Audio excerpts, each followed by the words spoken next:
Inaccessible. I'm right here. I can get all the access you want. How you doing tonight, Irving?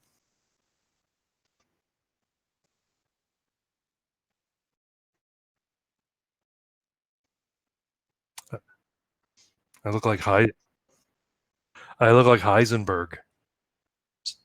Say my name.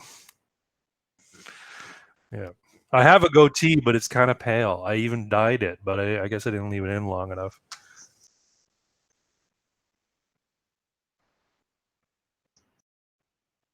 Yeah, and a pork pie hat.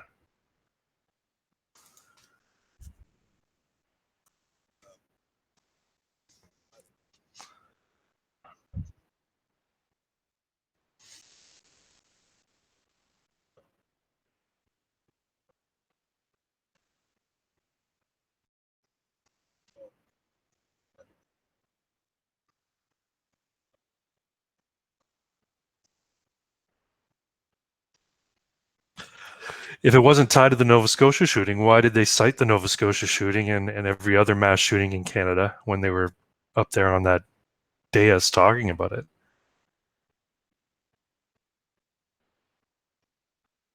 Yeah.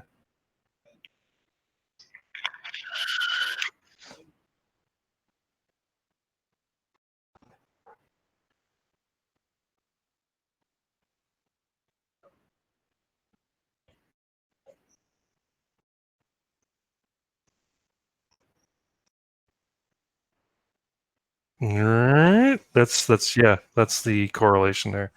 It's no, it's the same old, pearl clutching, hand wringing, we must think of the children kind of, attitude that gun control enthusiasts resort to every time they want to push their agenda a little bit further. They love it. They love it when there's a mass shooting. Whereas everybody else is horrified. They love it. And you can almost gauge their their response in terms of what they want to put into place with how emotional they are regarding the shooting. If they're crying and shedding tears and being hysterical about it, you know that they're going to push that much more for gun control. It's like when they did in the United States when they had those three what do you call it? Those three students, that Emma Gonzalez, the bald headed chick, and that what's his name? Oh, I can't remember his name. David Hogg, and there was another chick too, and they're getting up there incensed about how we want to do this, and you know they're so emotional, that they're laying it out on there. They're wearing it on their sleeve what their intentions are. Same goes for Trudeau, and I mean any of the liberal gun grabbers who are going to talk about removing guns from the hands of law-abiding citizens. If they have a outrageously emotional response to some event, you can know that they're going to be pushing it that much harder.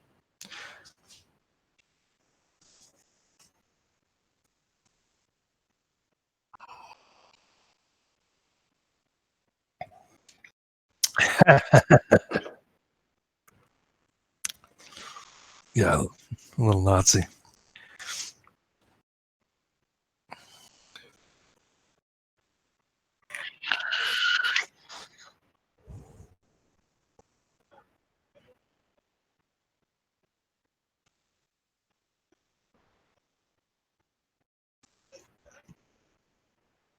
Yeah.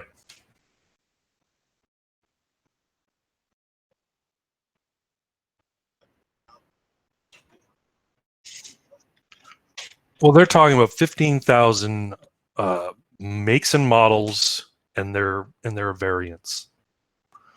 And I know that AR-15 is included in that, and a bunch of other ones. PC Ruger Mini Carbine is included in that.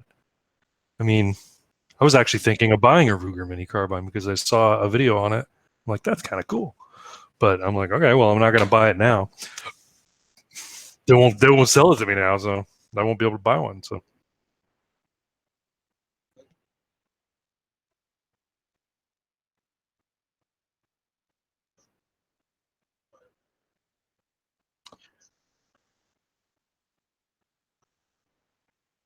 Yeah, yeah.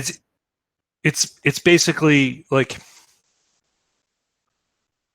yeah, it's one of these guns that you can tailor it to whatever way you want, right? What's that? Sorry. Yeah, exactly. It's one of these things that you can tailor it to fit any need you want. Like you know you can put in any type of stock you want. You can add different optics to it. You can add different attachments to it.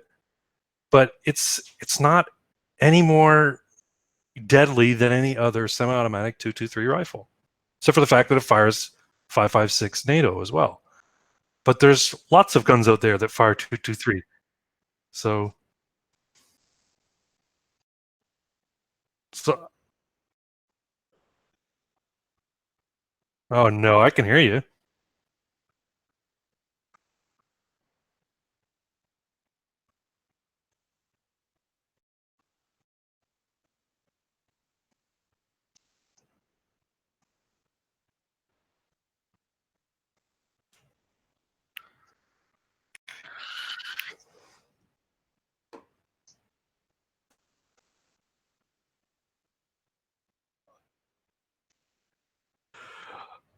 All right, I will keep talking. And so this is, I think, what Irving's trying to get at with regards to the AR-15. Yeah, it's the reason it's as popular as it is because it's a versatile firearm. People people like that they can customize it, make it their own, and do lots of different things with it. But when it comes to the end of the day, it's just a semi-automatic rifle, but it's black and scary, and that's why I wish That's they. racist. Tell me the way my mic works now. I'm sure. I don't I'm know. sure I did it. Can you guys hear Irving? We'll get a response in a few seconds. Keep going. Okay. So yeah, that is racist. Yeah, blacks and scary guys. I wish they just come out and say, we're going to ban all scary black guns. That's what it comes down to. Yeah, And actually. instead of saying we're gonna categorize 15,000 different firearms, they should have said, here's the calibers we're banning, or we're gonna move them into the prohibited class, which is basically what they're gonna end up doing. Yeah. It's gonna be prohibited. Yeah, and that's like even that like the calibers we're banning. And then like, oh, how about the length of the barrel that we're banning like they do with certain handguns? What is it? Anything under 105 millimeters? Yeah, 4.25 inches, whatever that works out to. Just Yeah. just fucking for what it's more concealable. Thank you guys. Thank you for confirming that. But I mean, like, if you want to hide a shotgun, you can put it in a backpack. Yep. Some of them. Like, I mean, there's always a way to hide your firearm. Oh, this firearm's a little smaller than this firearm. They both tuck in a fucking waistband, guy. Yeah, it's true. And the fact is, nobody's allowed to carry them anyway, except cops and security. So, what difference does it make the barrel length? Well, it's more concealable if it's less than 4 inches. But nobody's allowed to conceal them in the first place. I mean, maybe there's some screwed up logic to why they won't allow a snub nose, but they will allow one that's 4 point. They'll allow you to buy a Derringer. Or a Derringer, sorry, not a Derringer. I'm thinking Swedish sausages. They'll allow you to buy a Derringer. You can get a Derringer that shoots in 38 caliber. But because they've designed the one for Canada to be of a certain size, even though it's really tiny, you can buy it. So and I mean that is a gun that was designed to be concealed. Yeah, that's the lady's gun, right? The one that she can tie to her fucking garter. Yeah.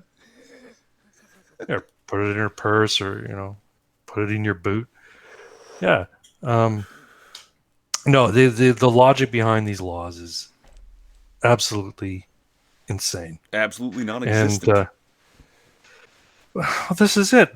They're in one breath are saying we can't have any more of these shootings, like the one in Nova Scotia, so we're going to ban these guns. Well, for that guy was already banned. He wasn't legally allowed to possess any guns. Exactly.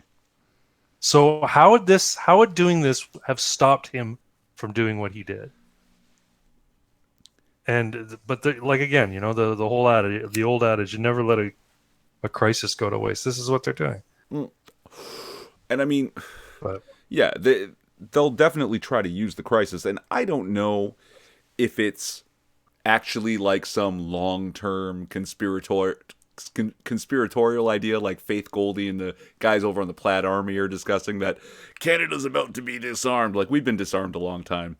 We have shotguns and rifles and nothing automatic, nothing really. Yeah, but even in the United States, getting a fully automatic handgun is not. It's a little arduous. It's not all that simple. No, sure. But I mean, you can do it. You just have to go through a lot of paperwork. You have to wait several years, and you have to see if you can find somebody who's willing to sell you one. And there's not a lot of gun dealers in the United States who deal in those because there just isn't a market for it. There's no point in keeping them on hand because they need a special type of license just to sell it. So most places you wouldn't be able to get a fully automatic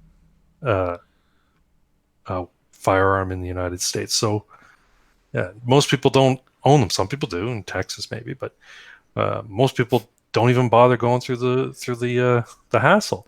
So this idea that this is somehow going to make Canadians safer, it'll make them feel safer maybe, but it'll only make you feel safer if you don't do the critical thinking surrounding what it is that's dangerous about firearms here in Canada, and that's guns that come across the border, largely, I might add, through the Indigenous peoples reservations. They get smuggled in Indigenous people reservations, and then they get distributed out amongst the rest of the community. And the reason that they can do it is because they have sovereignty, right? So and there are reserves that span the border from Canada and the United States, so people can just drive into the reserve in the United States. Yep. In the reserve, they can walk it across the border and then send them loose into Canada. Before we get too far away from Texas, because I really wanted him to come, I did, but he had a rough day at work. Six is not going to be able to make it tonight. I really wanted to hear. I'm glad to hear he's working, because last I heard he was furloughed. So absolutely, that's good. And he's back on a not temporary but limited return. Right, and it sounds like they're opening up though, so he should be back in the swing of things shortly. He's just been so out of it. I think he's out of practice, and it just kicked his ass. Well, rest up, Six. But that means I'm stuck doing this manually, switching from you to me, so people can see. That's right. Hey, how's it going? Yeah, there we go. Yeah, so you have to switch manually. It doesn't like zip back and forth automatically with whoever's speaking. Well, because there's only the two of us, I only never ever need to see your face. You only ever need to see mine. So since I'm streaming it, it would be just your face and me in the corner. So while we're talking, so it's not just you.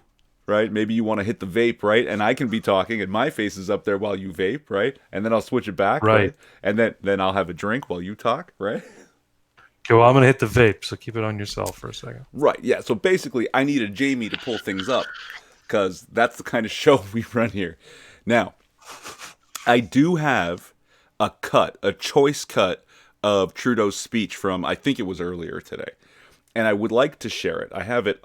pull that up, Jamie. I actually have it pulled up. I will be my own Jamie. Let me see if I can. Can I do both? So I've got to go here. Share screen.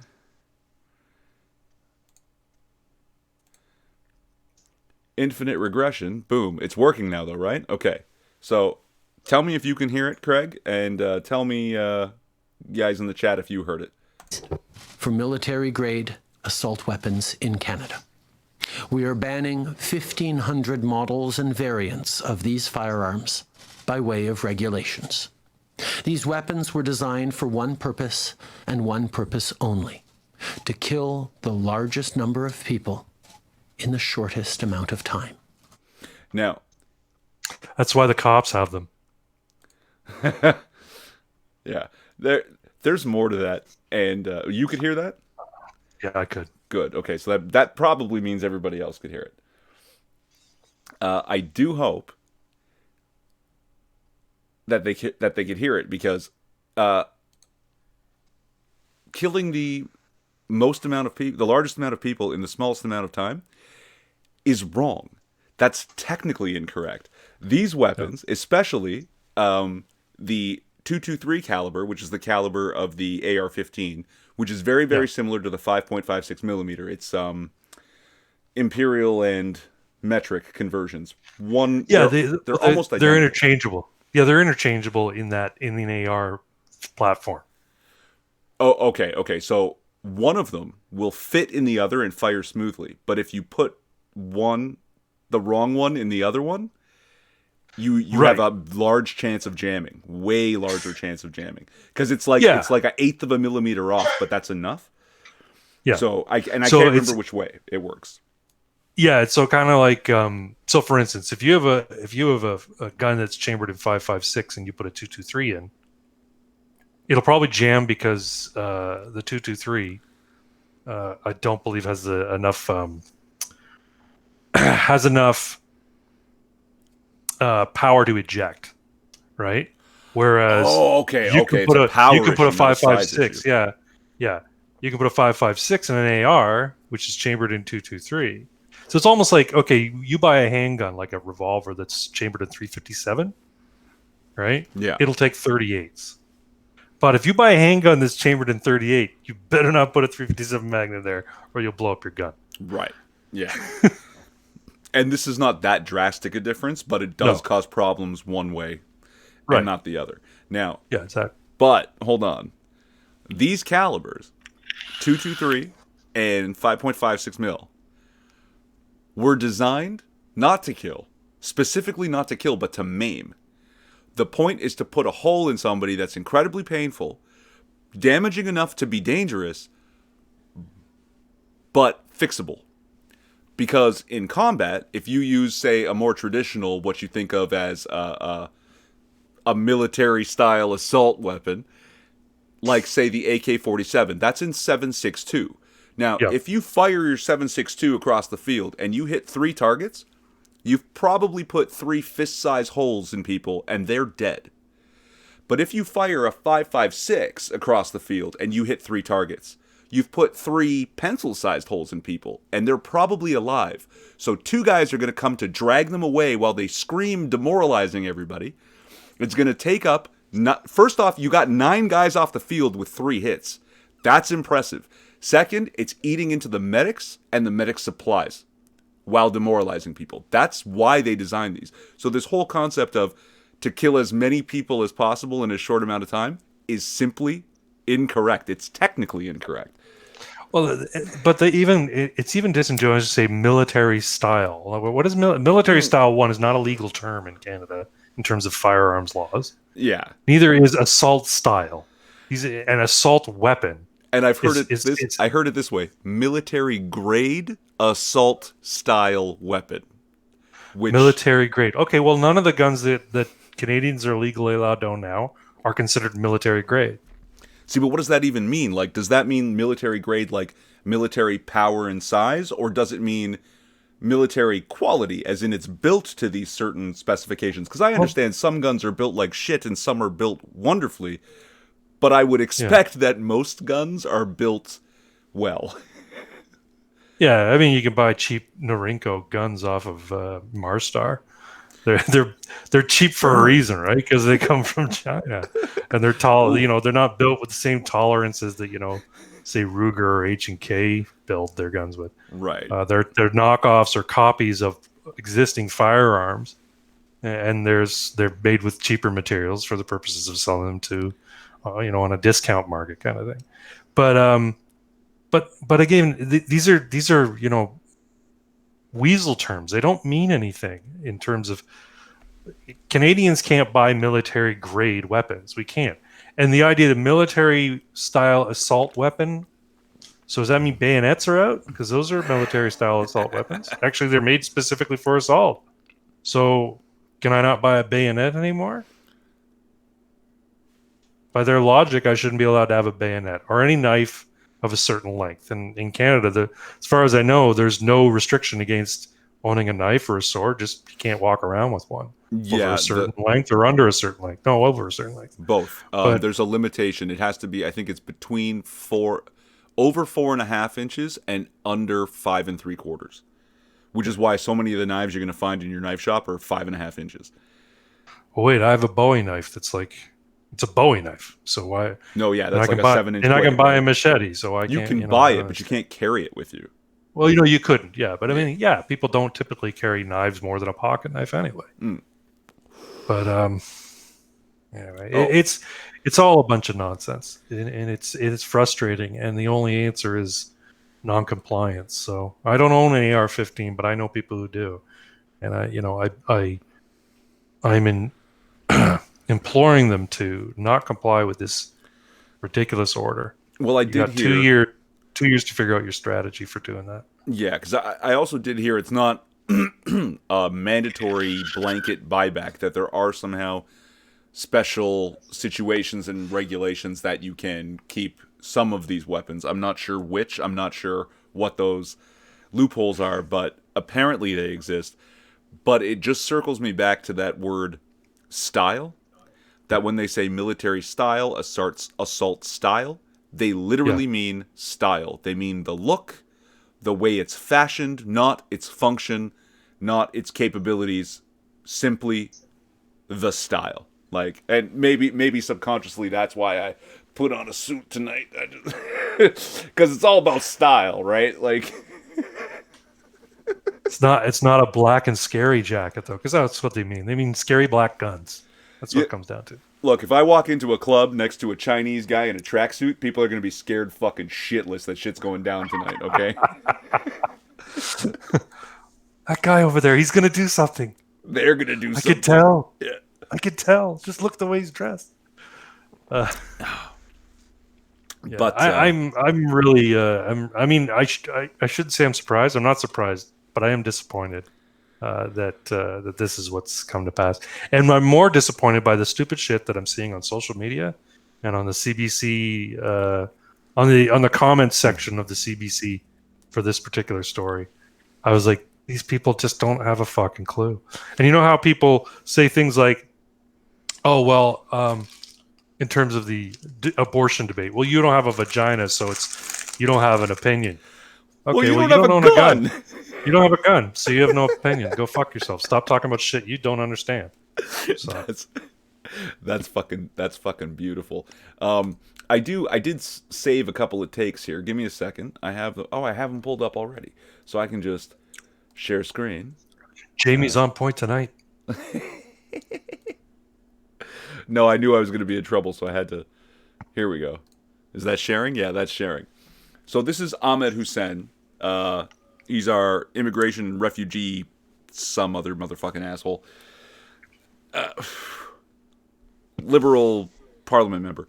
And this is an AR-15. And you notice it's not like a stock AR-15. Okay, It has that's an AR. That's an AR-15. Yep.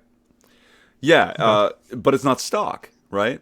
It has a particular buttstock attachment because it's very customizable. It has that grip over the, what's that centerpiece called? The barrel. Nope, before the barrel. Oh, you mean the handle on top? Yeah, which actually doubles as The a upper, sight yeah. with the raised sight, Yeah. because those are cosmetic attachments, even though they have function, to make it look more like the old M16. That's what I was gonna say. It looks like an M16. Right. Okay. Yeah. But because the AR-15 is the most customizable gun there is, you can make it look like a lot of things. And so they use this one, right? And not what the AR-15 actually looks like. Right? And here. This is your Ruger Mini Yeah. versus the AR-15. Same fucking weapon. Well, no, I Yeah. guess. It's not the same, but it's chambered in the exact same caliber. Yeah. It's a semi-automatic. Has readily available 30-round magazines. Well, not in Canada.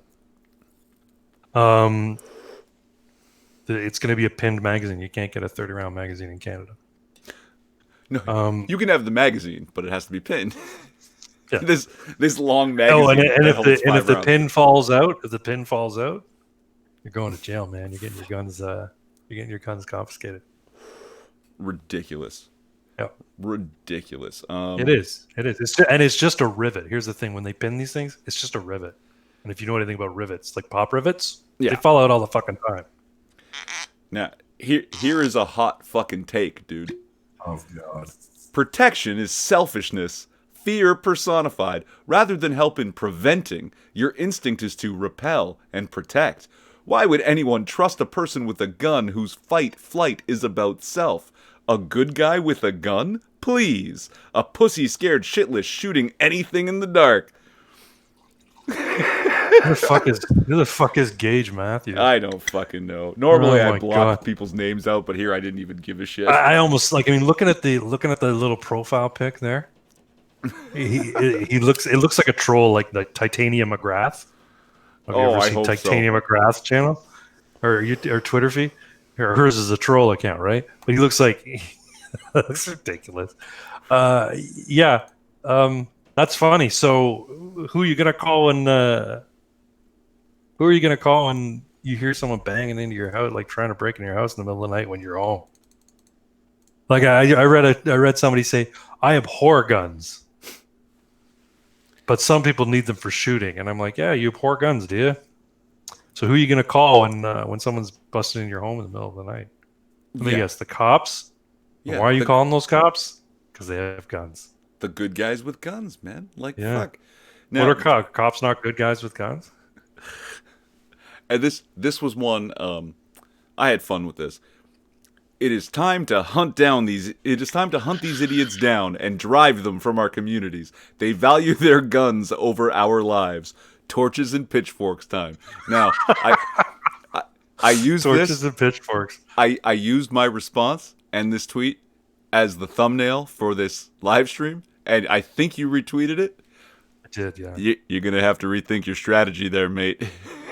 I responded to the guy, pitchforks? Really? How? What's the range on you throwing a pitchfork? Oh. How many feet per second can you throw that pitchfork? Tell you what, we'll go in an old-fashioned duel. You bring your pitchfork, and I'll bring my Ruger. We'll see who wins. Oh my God! Good evening. Well, he is here. Good evening, sir. I am present and mostly alive. The second day back at work from my furlough period. My ass is, oh God. Yeah. It's tough getting What back. do they have you doing there, Six? Shit. You're jerking off bulls to inseminate cows, aren't you? That's probably easier than what he does. If only so glamorous. If only so glamorous. You know, how many weeks were you out? 6? Oh shit. But yeah, it's I was out from the 23rd of March to 2 days the ago. 30th of April. Yesterday. Oh wow. Okay, so Yeah. a solid 5 weeks. Yeah. You're gonna need to do 5 days in the next 8 or 10 to feel okay with the job again. Yeah. It's just that's a long time to go without that dedicated exercise, man. And if Yeah. everybody else was out as well, then I'm guessing there's a large backlog of work that needs to be caught up. Is that true? Yes. And that's why you're so shredded. That's why I'm I'm destroyed right now. But I splashed some cold water on my face and you guys got me until my antihistamine started kicking in. So Beautiful. All right, so well, what you guys what's that? Go ahead. Sorry. So what you guys talking about here? Our prime minister has gone ahead and we didn't even discuss that it's what's it called? An order in council, which is not Yeah. something that goes through parliament. It's just a decree from the party in power. Yeah, it's an edict. And yep, that's literally what they're referred to as edicts. And to ban some 1,500 guns and all their variants, which totals about 125,000 different firearms. And we really wanted to talk to a Texan. I find that very interesting that he's trying to ban guns from another country. From what I understand, the weapons that this individual acquired were illegal and probably not from Canada to begin with. So mostly his edict would have to go to that other country. I'm assuming the guns came from the States, but I could be wrong. Well, one of the guns definitely came from the States. One of the guns they said was sourced locally, but either way, they're both legally owned, illegally possessed, I should say. He didn't have a FAC or a PAL or anything. He couldn't legally hold those guns, but he had them anyway. I would love for a U.S. politician to issue an executive order to ban marijuana or cocaine that came from South America, from like a South American country. Just walk right in that country and say, "Hey, look, all you meaty people, your stuff is banned." So. Well, the thing is, he's not even addressing the guns coming across the border. He's just saying the market is closed in Canada for these firearms. Not going to be able to buy them. If you have one now, you can't take it to the range. You can't transport it except back to the person you bought it from or the store you bought it from. So you're telling me? What you're telling me is that Justin Trudeau is enacting this edict. Yep. Again, without going through legislation, without going through the legislature, not going through our House of Commons or our Senate. He's just making it so. That would be like trying to ban.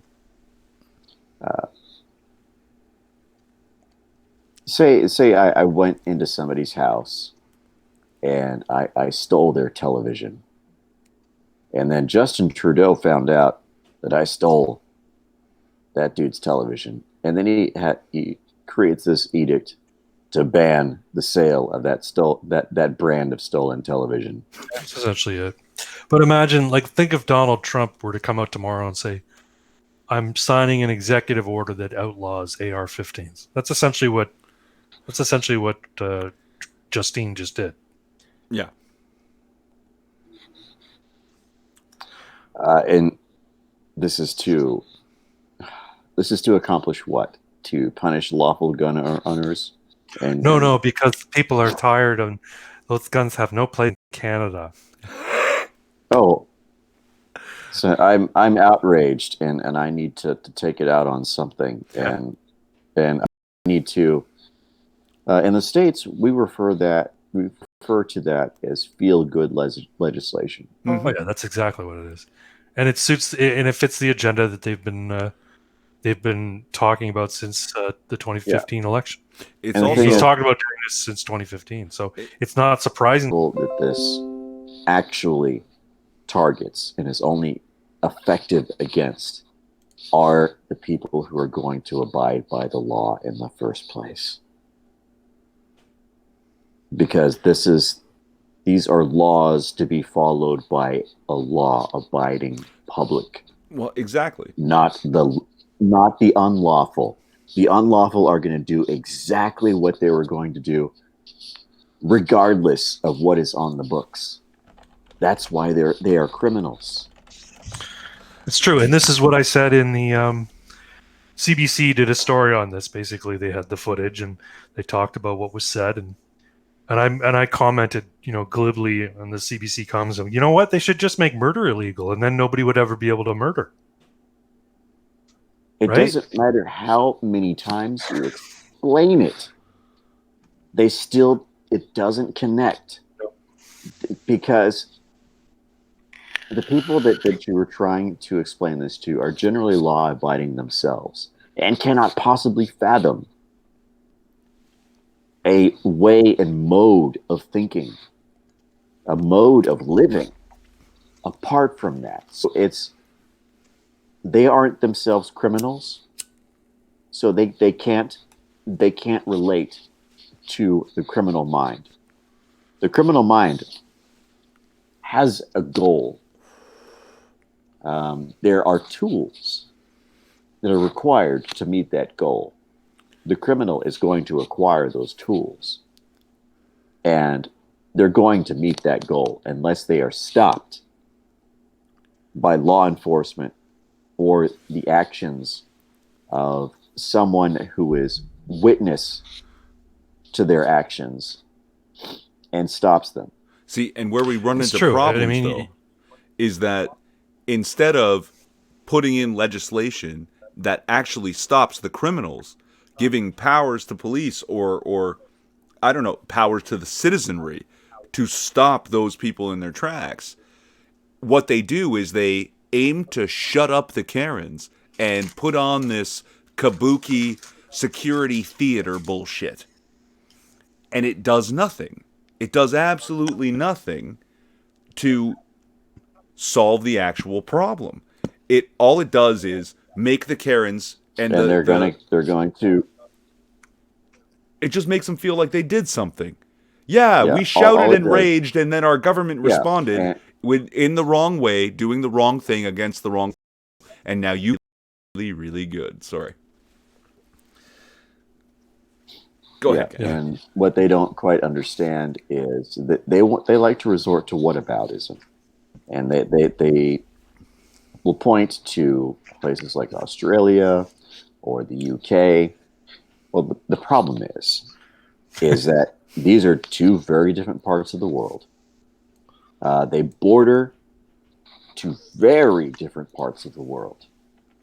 North America, if nobody has cared to notice, has tremendous amounts of unprotected border. You go north of the U.S., Canada is a very big place. Illegal weapons can get into Canada very easily because its borders are not greatly protected. It's the longest The undefended same thing border can in the be said history of about the world. United States. Yeah, but that's the thing, right? Doing something at the border is difficult, and it requires thinking about it and coming up with a strategy and dealing with the problem head on. This is easy. Like you said, it's feel-good politics. They can say, look, we did something. Whether or not it's effective, it's like duck and cover. Hey, you want to feel better about that nuke coming down? Get under your desk and cover your back of your neck. It doesn't matter what laws that they pass in Canada that just ream the citizenry up and down, left and right, forwards and backwards, and everywhere in between. It's not going to stop criminals in Canada from acquiring illegal weapons. They have China. They have the U.S. border itself, which is largely non-existent as far as being able to watch all of that, particularly when Canada has kind of had a traditionally Swiss cheese way of thinking about their border. No shit. It's still open, by the way. The entire continent of South America just below. We also have an MS-13 presence. So, there's the way that the continent itself is set up makes it very difficult to, if not right, impossible to keep illegal weapons out of the country.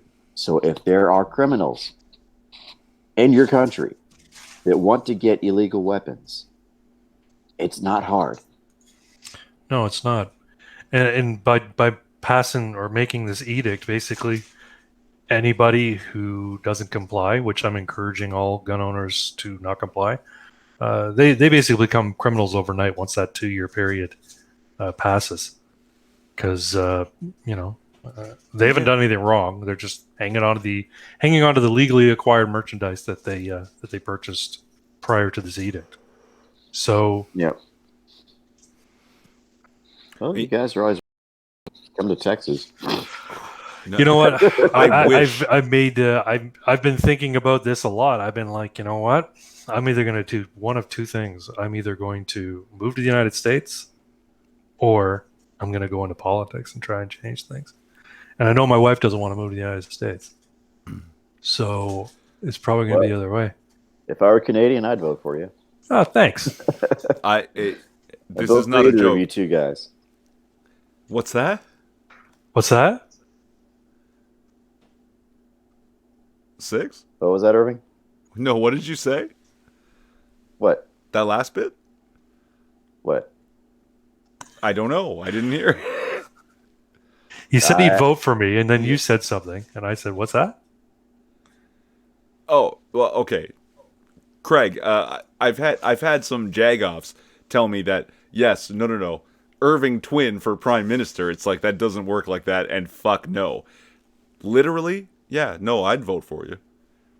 Like, not a joke. Oh, Like, thanks, man. I would have voted for Maxime Bernier if I was in his riding. I would have voted for Kelly Day. I would have voted for Frank Vaughan. And these people all ran. And yeah, if you ran, I'd vote for you. It wouldn't mean anything. I mean, not saying your vote wouldn't count, but I'm saying the chance of a PPC or third party or candidate actually becoming prime minister right now is pretty low. But I don't know. We don't need prime minister. We need representation. That's all. And I'd vote for you. Just saying. But yeah. Now that we're done blowing smoke up each other's butts.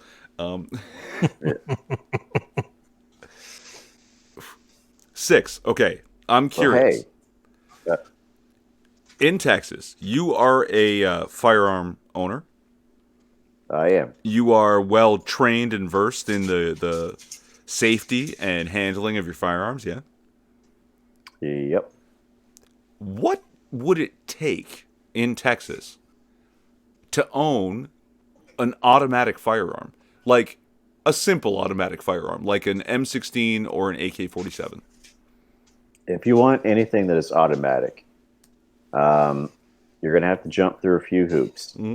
And you're going to have to get that automatic firearm from an FFL3, an FFL level 3. And those guys are few and far between. And what you're going to be after ain't cheap. I'm not concerned about the price or even the rarity. What would you, as a citizen of Texas, have to do? Because in Canada, any automatic firearm is what's called prohibited. It's basically banned. You can't own one. So what do you need to do? Well, I'd have to first find an FFL3, have the money to buy it in the first place. I'd have to go through extensive background checks. I believe there is an additional tax to be paid to get it. That's if I pass muster with the ATF, which is not always guaranteed, but it is possible to get one, but it's not like going down to the gun cabin and buying a 3 blocks over and right. It's not like what's it 4473, I believe, is the okay. Yeah, it's been a long time since I worked at the gun store. I think it's 4473 is the is the form that you have to fill out. Then you have to call up. I believe the Texas Department of Public Safety, and then you talk to them. They give you a code, and yeah, it's been a while. It's been a while since I sold a gun, but Okay. yeah, there's the background check. Usually varied whenever I sold a firearm. Usually from about 10 minutes waiting for the background check to sorry, you may have to come back another day because they're still mulling it over there. Okay. Let's assume you have the money, you have the access. How long would it take you to be cleared by the ATF, proper background checked, yada yada yada, everything is cool? Yes, now from the time you inquire to the time they go, here's your gun, sir, how long would it take you to get? Would take me? If it all went swimming, assume everything goes swimmingly and smoothly. No hiccups, nothing, but there's a minimum time, and it would take what? Give or take, just roughly.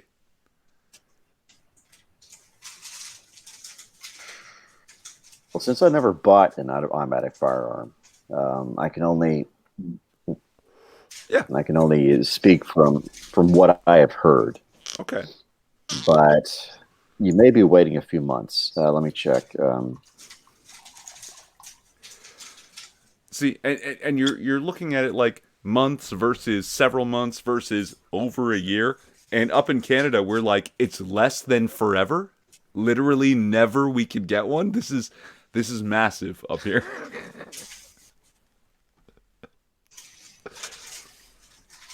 Craig, you look like you want to say something. Yeah, let's see. No, I'm getting a little depressed about what's going on here in Canada, and I'm not sure that we're going to make it to 2023 when we have another election.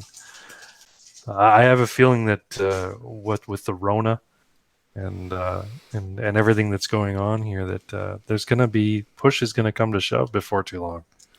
I don't know. Maybe Canadians are just too damn polite, and they're not going to do anything drastic. But I have a feeling that the 2 years is not going to be. It's not going to be hassle free for the Liberals. People are gonna. When things are ultimately allowed, people are allowed back outside and able to get on with their lives. There's gonna be hell to pay, so to speak. Yeah.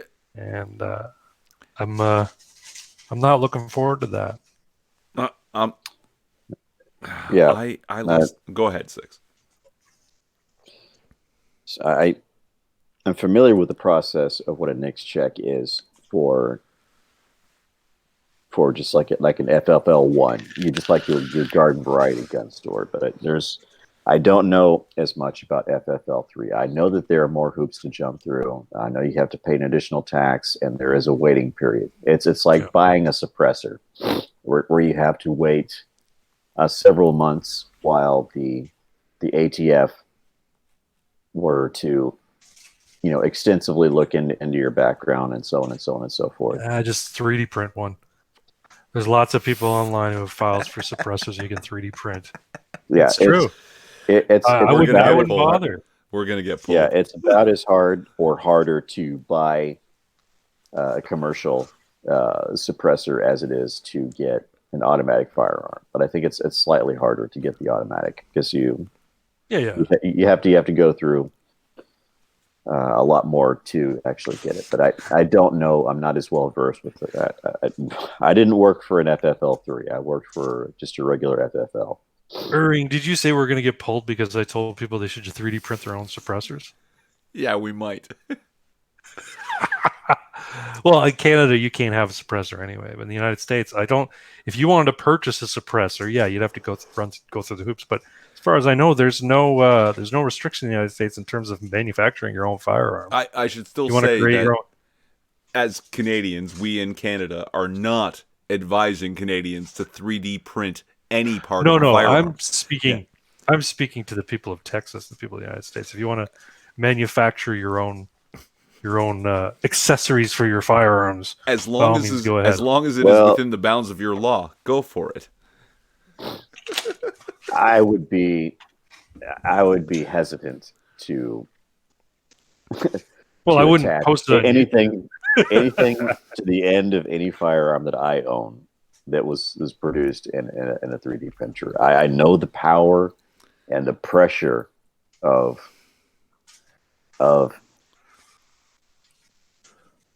any caliber. That's you're really the worst thing that's going to happen is you're going to blow up your suppressor, and if it's made of plastic, wear glasses. Make sure you don't get any plastic shrapnel in your eye. But I'm somebody who takes firearm safety very seriously, and I'm typical of lawful gun owners, and it's Yes. we are stereotyped to hell as a bunch of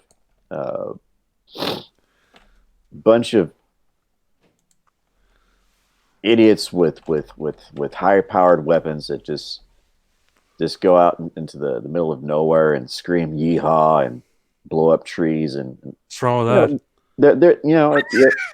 There are those that Why do you are hate like, freedom, Six? but I'm not see, I'm not on the back of a freaking dirt bike just freaking making donuts and some backfield with just shooting up in the air screaming and stuff like that. No, that's a bunch of pejorative imagery cooked up by people that don't understand lawful gun owners, certainly don't understand gun culture. What do you? So, Sorry, go ahead. It's just it's a bunch of nonsense that it's as rational as any sort of stereotype of like minorities or Yeah. it's in the same kind of thinking of generalizing and glamorizing a very unrealistic, very stereotypical kind of Sorry, trying to get the dog in. Dog doesn't want to come in. Well, I mean, Six, I've shown some of your videos to people I know. This is a friend of mine. He's from Texas. And they're like, he doesn't have an accent. Well, fuck. Like, they expect you to speak with, like, a southern drawl. Like, I don't know. Are there places in Texas? Which places in Texas have what people think of as a Texas accent? You're probably going to run into that more in northern or eastern Texas. On the border, right? The Texas-Kansas border and the Texas whatever Texas, border. Louisiana border, Texas, Oklahoma border. You're going to find more of that. Kansas. I say Kansas. I didn't mean Kansas. But just You get West Texas, you see a lot less of that. Central Texas, you see some of that, but you're also from a metropolitan area, right? no, not originally. I grew up in a small suburb-ish kind of outreach of I grew up in South Texas. Do you ever watch that YouTube channel Demolition Ranch? Yes, Demolition Ranch. That guy's guy Texas. actually lives not too far from me. Oh, really? Oh, man, I'd love to go meet that guy. I know the area that he does all his stuff. It's just north of me. Like, I could look in that direction, and so I've been up and down. I know people that live around that sort of area, and yeah, it's in the general sort of area of like Bulverde, Bernie, Bergheim, a lot of B's, Bandera, a lot of B names up there. It's in that sort of general area north of San Antonio. If you haven't watched his channel, Irving, you should watch his channel. He tests out just about every gun he can get his hands on. Oh, like And, FPS Russia. What's that? Sorry? Like FPS Russia. Like FPS Russia? Yeah. Yeah. He's like FPS Russian, but he's doesn't have that great accent. We're gonna blow some shit up. It's No. gonna be amazing. no, but he's got a really jovial attitude. He's very funny. He's very engaging with that camera. Yeah, You know, There- Send me a And link, guys. he puts together some really funny videos, really good videos too. And he tests, with this stop a bullet kind of stuff, and he'll go all the way up from 22 all the way up to 50 BMG. Nice. See if this, thing can stop a bullet kind of thing. But Nice. yeah, no, it's a good channel to watch. But he's Texan. You wouldn't know it by the way he talks. He's actually him and his wife. I think they run a veterinarian service for like farm animals and stuff. Right. His wife is super cute too. But yeah, it's a good channel. And the area that he does that is almost perfect for it because it's in what's known as the hill country, and it's very rocky area with just Good backstop. great backstops, like solid limestone walls. Yeah. Yeah, he's got this property with all these natural berms basically there because he's got a creek and big mounds of earth. And solid rock too. Yeah, it's like living in northern Ontario where there's this massive chunk of the world sticking up out of the ground everywhere. We call it the Canadian Shield. Yeah. It's roughly like that, but it's like a giant slab of limestone that makes up this hill country that just it increases in elevation the further you go north in the hill country until you get to the area where you see like mesas and shit. Just north of like the Austin area.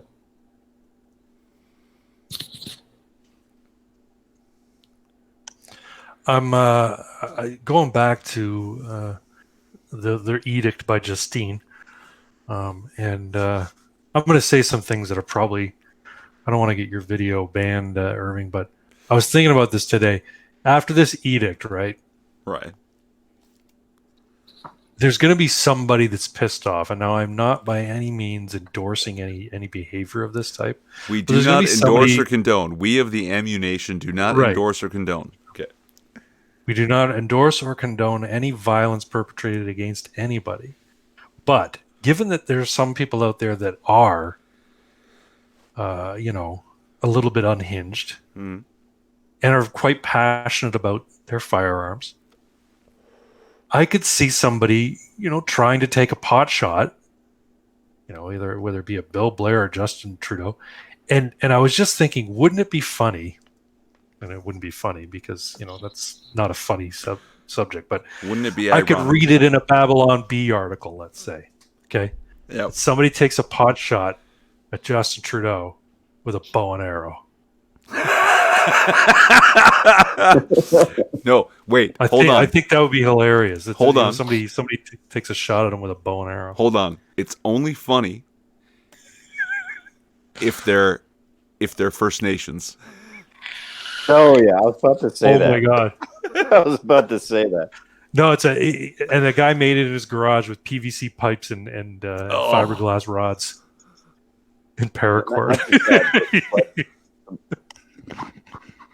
But a French Canadian First Nations. Yeah, a Métis. The Métis, yeah. Métis goes in his garage, makes a bow with a bunch of what do you call it? Schedule 40 PVC pipe, a couple of fiberglass, driveway rods, and and just and some lets duct one tape loose. and paracord, and he takes a shot. Loose. Yeah, see, that is funny. Then that's funny. And you know what? Even YouTube has to let that slide. Like, that's fucking hilarious. Okay. And what's even funnier if he hits him in the ass? Yeah. Oh. And then I'll have a reason for walking funny. Oh. Okay, now, gents, now that we've circled back to Trudeau and the ridiculousness, I want to go back to that clip because there's more of it. A choice cut. We cut it off in the middle. We're going to jump back in if you don't mind. I don't have a Jamie, so I'll just pull it up myself. Yeah, that's the one. Infinite regression. Here we go. There is no use and no place for such weapons in Canada. For many families, including many Indigenous people, firearms are part of traditions passed down through generations, and the vast majority of gun owners use them safely, responsibly, and in accordance with the law, whether it be for work, sport shooting, for collecting, or for hunting. But you don't need an AR-15 to bring down a deer. Oh, that's for tyrants. No, well, here's the thing is, he's not wrong.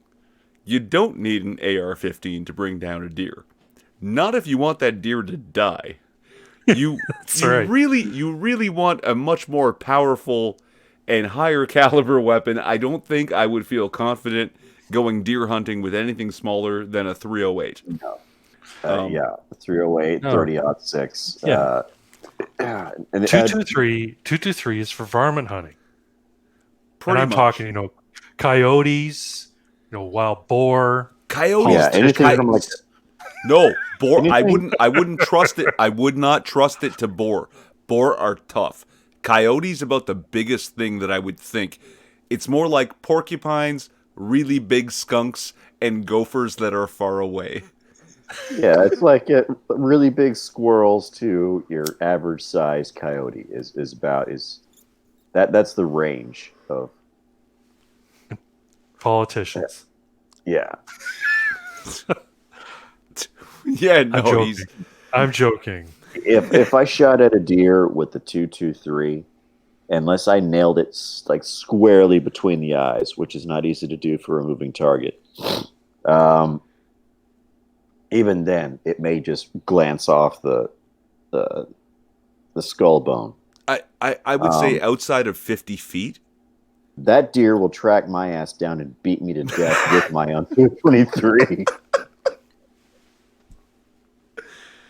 Yeah, no. Outside of 50 feet, you're not gonna bring down an adult deer with a 223. Like I could go through the entire magazine. That thing would still be pissed off. Take my 223 and just beat me to death with it. It's like bitch. No, okay. This is my forest, bitch. With a really good shot at 75 feet, you killed that deer. But you killed that deer like 3 hours from now. You broke the breastplate, punctured a lung, and it's going to slow bleed while it runs away. And 3 hours later, it's going to die in pain. And it's long gone. You're never going to collect that animal. No, unless you have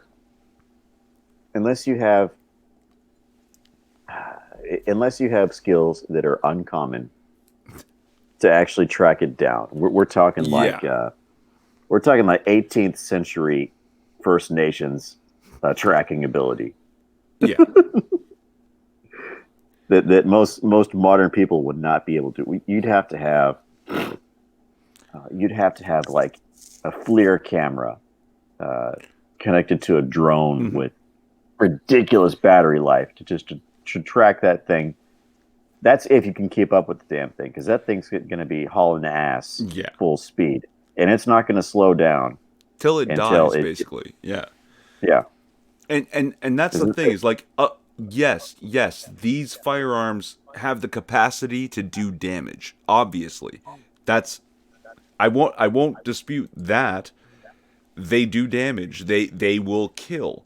But as a hunting weapon,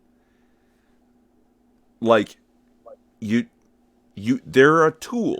It's a tool to achieve an end. And yes, Trudeau is not wrong. You don't need an AR-15 to hunt a deer because it's literally not good enough a weapon. You need a more powerful. You need a different tool to hunt deer. It's just ridiculous that he says that, and then Ahmed Hussein posts that photo of an AR-15 because it looks scary. This weapon Scary doesn't black. belong in Canada. It's sorry, hold on. It's all about style. It's all about the look, guys. It looks a certain Yeah. way, therefore it is that way. That's yeah. Yeah, it's just when you have people like Justin Trudeau, it scares people like him because has this guy ever been photographed holding anything remotely firearm like? No, he's been photographed in blackface though several times. No, yeah. See, from what he's said, I would bet the house he's never handled a firearm. Not in his Yeah. life. Not in his white privileged life has he ever handled a firearm. Yeah, so we're essentially looking at a guy that is probably the only thing he knows about AR-15s or any firearm for that matter is what he has seen in television or movies and what people have told him. His advisors have told him about these things. He strikes me as somebody with zero firsthand knowledge. He's never been to a range. Oh, He's certainly never bothered to mix with the unwashed masses of people of Oh, God, no. He's a trust fund baby. so yeah, people like him, it's very easy for them to call for this kind of legislation, and certainly it's easy for people like him to pass him because he has nothing. Let's say he's never driven a car before, and he hears about all these car accidents. It's like, oh my gosh, these dangerous cars. I mean, I see them on TV, and they're just like they're doing donuts and in parking lots and running over old ladies and all this other stuff. Cars are a menace. Cars are an absolute menace. I've never driven one myself, but people tell me, gosh, man, these cars. I mean, they're rolling death machines. I really and you certainly don't need a car to get go around. go to the grocery store. Yeah, Get a new bike. yeah. See, Fuck. we have skateboards. We have bikes. We have roller skates. Man, we can get from point A to point B. I mean, I we don't need can't help these but rolling think. death machines. I can't help but think. Gun go bang, car go vroom. Oh no! Exactly. So, a car can be a multi-ton rolling death machine, and somebody that has a plan to misuse it. Just look at the terrorist that rolled over, what was it, 80 people in Nice? Yeah. With a truck. All that dude had to do was just apply a little pressure to his foot and keep it straight. That's all he had to do. to turn something that is essentially a utility vehicle that is used to transport materials from one place to another. Weren't there a It's pile a of tool. guns? Weren't there a pile of guns in his car too, in the van too? Yeah, probably. A truck in the truck of peace. Yeah, in the truck of peace with illegally obtained firearms of peace. Yeah, it's But like the whole thing, like it's not lost on me that the idea that this thing is bad, bad people will use it, therefore ban it. yeah. And I mean, in Nice, in France, guns are very hard to come by. This guy had a truck full of them. Yeah, And, well, here's the and thing. if he'd gotten Is his way, that- he would have pulled them out or distributed them amongst his allies, and they would have mowed down Yeah, anybody the who reason survived. the reason there is not more stigma about cars as there are firearms is that there are more people that are more familiar with cars, Right. and they drive cars. They have been they Yeah, have but learned why how to do drive the car. They have learned the healthy respect for cars. See, that's the key thing. It's the healthy respect for cars. yeah. The knowledge that they can do incredible amounts of damage if mishandled, if misused. Okay, but in the same vein as the common sense gun control, I could give you common sense car control. We should have limits on the speed that cars can go. Like there's nowhere you can drive a car at 250 miles per hour or 250 kilometers per hour. So why don't we Greg? put governors on all these cars so they can't go faster than the speed limit? So, Greg, are you talking about speed limits? Well, no, those are just posted signs. I'm talking about putting a governor in the car that prevents from going faster than the speed limit. Then nobody will be able to speed. Why don't they put those in place? It's like putting pins into magazines, right? It's the same argument. We'll put pins into the magazines so that people can't shoot more than 5 bullets without reloading. So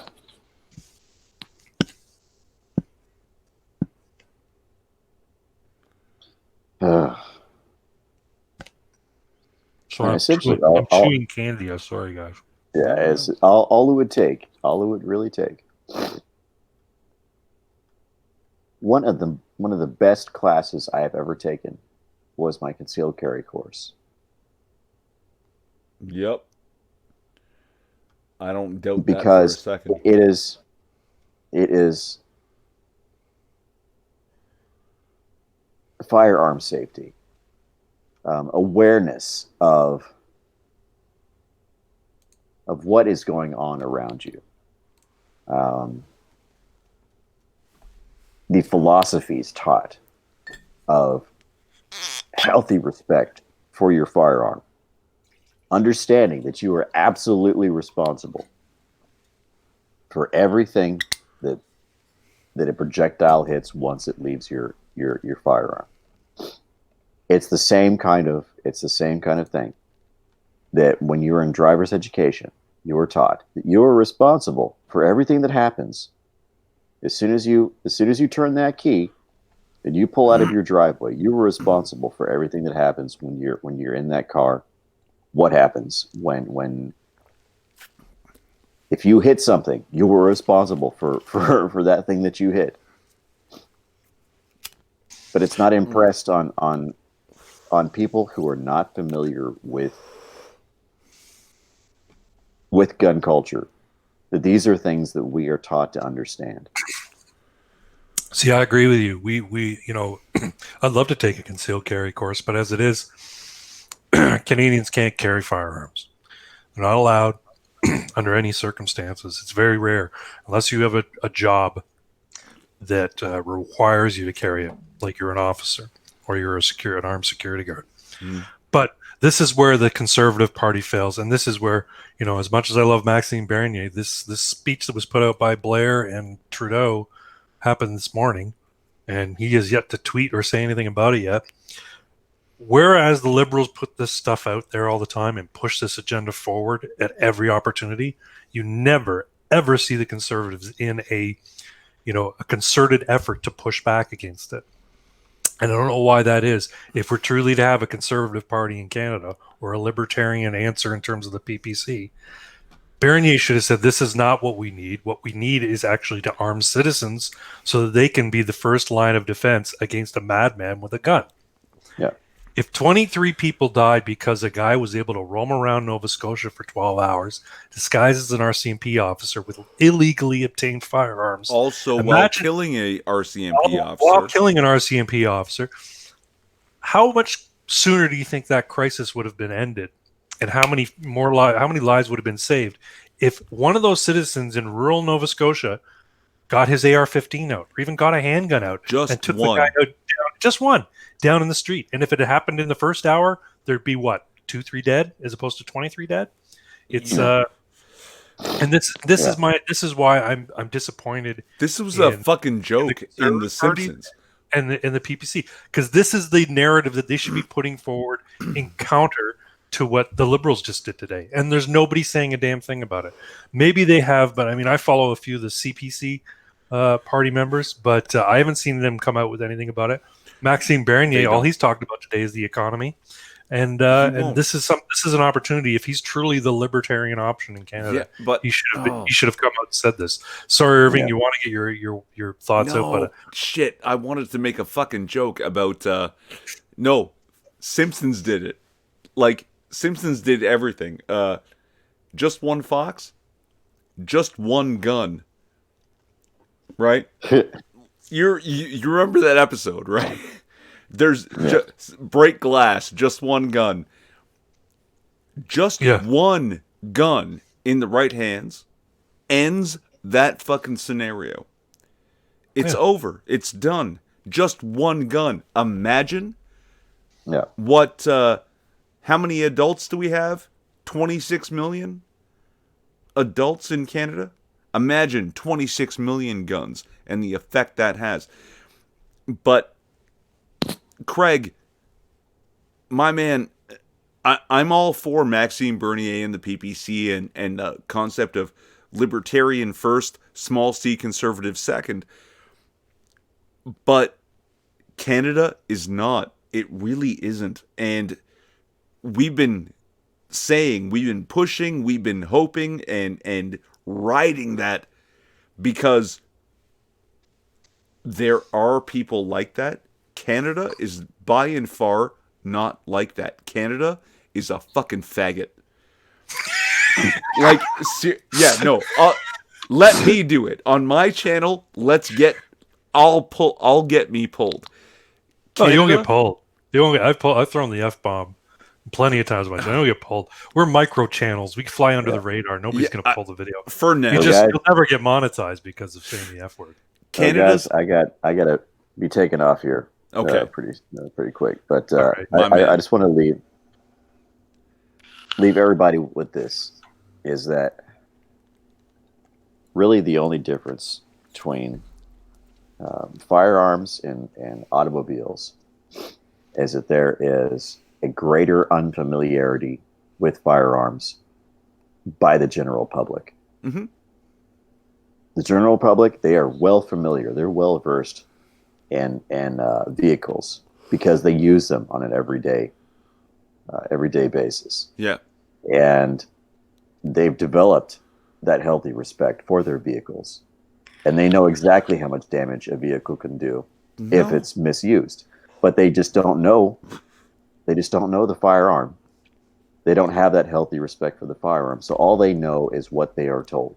Hold on. And okay. Sorry. Finish. But I'd like to counter. Okay. All they know is what they've been told by mainstream media, by politicians and the party that they happen to vote for. And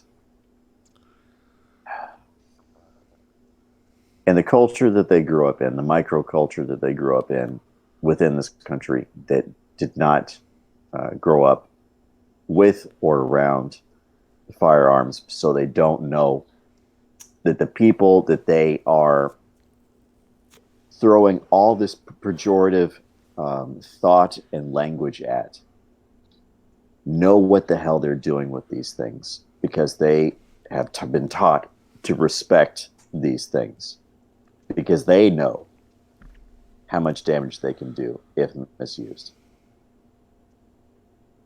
They don't trust us to know that these things can do what they can do. They can't fathom the concept of responsible, lawful gun ownership because for them, it's all scary things. It comes down to the idea of being authoritarian and not trusting your neighbor to do what is right.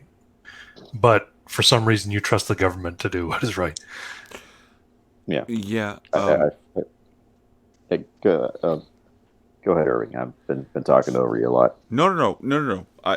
I've been interrupting a lot. If you're finished, I would love to discuss. Well, I find it very funny that these are the same people that are highly suspicious of Donald Trump, yet want the government, that same government that they are suspicious of because it's ruled by Orange Man Bad, to have all the guns. It just yeah. I can't fathom that kind of thinking. Oh, so you want us to outlaw all guns and guns being only controlled by the government? Oh yeah. Do you know who's currently controlling the government right now? Orange Man Bad. Orange Man Bad. Orange Man Bad. Orange Man Bad. Well, do you really want him to be in charge of all the firearms? And then you get the NPC blank stare. Yeah. Anyhow, go ahead. Okay. I wanted to point out that so many more people handle vehicles than guns. And because vehicles are a necessity for the economy, they seem to push people through that you have to get 75, maybe 80% on your written test. And most people can pass their practical on the first try. People don't respect their vehicle the way they respect their gun. Getting a gun is harder than getting a driver's license, and the fact is that just as many, if not more, people are killed in vehicle accidents every year than by guns. People do not respect their vehicle. They know how to use it, they know all the safety shit, and they ignore it. And that's where you get these mass accidents, these huge pileups in the winter. Sorry, in Texas you might not be aware of this. In Canada, we have at least one good pileup every season because despite the fact that we grow up in the fucking snow, we don't know how to goddamn drive, and we don't care because every safety feature is available in our cars, and we gotta get where we're going. Because guns are promoted as this thing that murders people, people are afraid of it because a car is presented as this luxury tool that you can use to get where you're going faster. Nobody respects them. The respect is lost on vehicles, and the fear is implanted on guns, and it's this.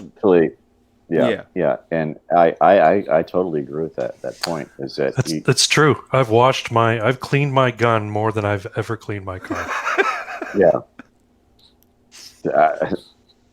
I don't disagree there, and every time that I take my firearms out for to put some on paper, the level of respect that I have for that firearm as I'm transporting it as I'm taking it out of the case, as I am loading it, You as follow I'm every aiming it. goddamn thing. Yeah, Look, you follow every rule, you observe every point of safety.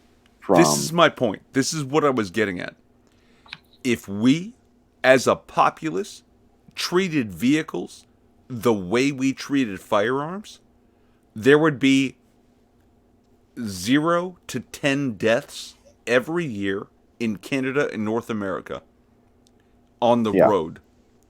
That would be it. If we treated them with the same respect that we treat guns, that's what I was trying to say. That the respect and I is not there for vehicles, man. yeah, and because vehicles are a commonplace thing, whereas firearms are not commonplace for the majority of Canadians, and certainly a large percentage of Americans are not exposed to firearms as much as they are exposed to vehicles, because their parents use vehicles, their friends use vehicles, their siblings use vehicles, their grandparents, their coworkers, themselves, they all Yeah. use vehicles. Vehicles are ubiquitous in our society. Our societies are built around vehicles, but they're not so much anymore surrounding guns. In the 1800s, everybody carried a gun for their own protection because you needed it, right? It was ubiquitous. They were as ubiquitous, almost as ubiquitous as horses were, right? But you know what? That's the responsibility of gun owners then, to change the culture, right? And I mean, how are we going to do that? We're trying to get more people into the sport. Is a big part of it, but having credible people to counter the narrative whenever possible, and that's why Rod Giltaca is so important. I'd vote for that guy for prime minister, or some position in parliament. I think he should run. He's you know who Rod Giltaca is there, Irving? I do not. Okay, well, look him up What online. a sad story that is. He runs a gun safety course out west, and he's the president of the Canadian Coalition for Firearm Rights, and he advocates for gun owners in Canada. Yeah, and he's gone head to head with Bill Blair and said, "Hey, here's why you're wrong." And of course, Bill Blair wasn't listening to him. He's just spouting the same talking points. You need more people like that, and it's once in a blue moon, because it's a lot more expensive. It's an expensive hobby to have. Being a firearms enthusiast, it's expensive. Sure, but I mean, like anybody who's I try to expose as many people as I can to firearms that are skeptical of firearms. Yeah. And when I take people to the range, I change a lot of minds. Yep. No. Because 100%. I have not taken a single person to the range who has not 180 and said, "No, firearms are okay. I can handle them. Everyone can handle that ice and lift. Yeah, there's a mystique that you have to lift. Once you get past that mystique, then you can begin to communicate with that other person, and they begin to understand, because they have that firsthand knowledge of what this thing is, and more importantly, Irving and Craig, what it is not. And I'll leave on that one. If I could shill one thing out before, of course, I have a couple of free days here in the coming week. I may do a Vive stream. So invite me, guy. So I'm getting all my P's and Q's and my T's and I's and all that business sorted out, and I'll let you know what. Channel link is in the description, guys, so you can find him there if you're not familiar. But yeah, he'll go live when it suits him. Just be ready. Through familiarity, you get education, and through education, you get respect. And these are the steps that must be taken to break through that critical ice layer before you get to having people that would previously be very, very skeptical to start to begin to see things Through clearer. familiarity, you get education. That's awesome. That's masterful, man. Good job. Thank you, thank you, thank you. Well, as always, great talking to you guys, and I guess I'll see y'all later. Thanks for coming, Good night. Six. Good night, Six. You're very welcome. Yeah, I mean, speaking further to that, what he was talking about and what I was talking about in terms of, changing the culture, changing the attitude surrounding guns. I openly talk about being a gun owner at work. I mean, now I'm not at work; I'm working from home. Right. But when I was in the office, yeah, I mean, I didn't I didn't shy away from the subject. So yeah, it's great. You should come out to the range. Every time somebody said, "You have a gun?" I'm like, yeah, it's a lot of fun. You should come out to the range. I'll bring you. It's like, you just have to sign a form and drop $20 in the lockbox, and you can go and shoot guns with me. Well, maybe I will. Lots of people are interested in it, or at least they're feigning interest, just so they don't appear like they're being dicks. But the idea is, like, one, not to come off like a weirdo or a freak because you have guns, and two, to encourage people to just try and find the enjoyment that you find in it. So that they're not so freaked out by it. But there's this palpable fear here in Canada of guns, and it's not quite the same in the United States. I mean, it is among certain political mindsets, but places like Texas, everybody there knows that people carry guns, and everybody just accepts it as a part of their life, right? They value it as a tool. Yeah, they look. I can't count on the cops being near me when something bad goes down, so I'd rather protect myself. And you make that argument in a very straightforward way, and people go, yeah, I guess you're kind of right. I mean, my place has been broken into in the last however many years. Maybe I should get a gun too. The issue here in Canada is that for whatever reason, and I think I know the reason. I mean, it was Polytechnique. It was right after the shooting at Ecole Polytechnique that the laws changed in this country. What is that, 79? 84. Something like that. Yeah, something like that. But basically, people had this, just sort of consumed this fear of firearms, and now even the subject is taboo. Just talking about it is taboo. So yeah, it's up to Canadians to say, hey, look, man, you know what? If you tried it, you'd probably enjoy it. And some people go, no, thanks, not for me, because they're consumed by that idea that they're bad and they're dangerous and that sort of thing. And then other people, oh yeah, maybe I'll take you up on that.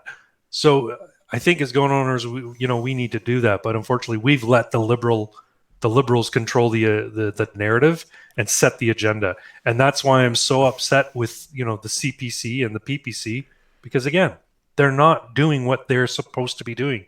They need to be the counter. They need to be the foil to the liberals and the NDP, who want to push more authoritarian measures on Canadians who, by and large, are the most law-abiding people in the country. And let me get back to this. The CPC, I wouldn't count on them I wouldn't count on them to piss on me to put out a fire. PPC, while they are the exemplary in Canada of what I would want politically, they have to slow their goddamn roll, because apparently we went way too goddamn far for Canadians, and that's what the problem is. Canadians, literally, the people of Canada, don't care. Don't give a fucking shit. They don't care about civil liberties. I've had a conversation with one of my oldest friends about how these lockdowns have gone too far. And all he told me was, you want to murder your grandmother? Like, oh God, yeah. Yeah, no, like, and that's what Canada is like. That, Rance Derrick in the Plaid Army, Faith Goldie and Frank Vaughn, they all know that they're being oppressed, that we've lost our civil liberties. We know that. But the average Canadian is gung-ho about it. They love it. They're like, oh yes, it's fantastic. those tweets that I put about, oh, protection is selfishness, Yeah. right? I have a feeling These are that was a Canadians. troll. These are Canadian people. I have a feeling that was a troll. The pitchfork guy, I don't know so much. I think he's just an idiot. But the guy who says self-protection is selfish, I don't. Oh, maybe give it wasn't. Me hard Maybe he was proof genuine, on that, but because people will twist shit. They twist all kinds of bullshit, all kinds of ways. So show me proof, and I'll believe you. But as of this moment, that just sounds Canadian to me. yeah. And Well, move to Florida. Arizona, boy. That's I don't want to move there.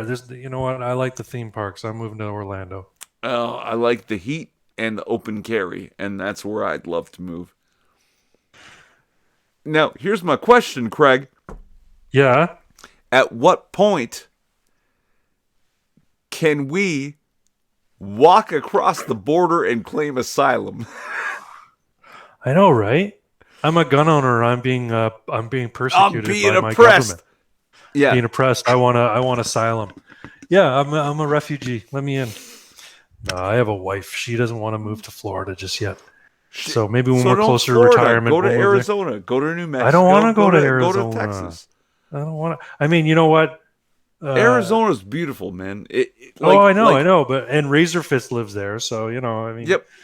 he's pretty cool.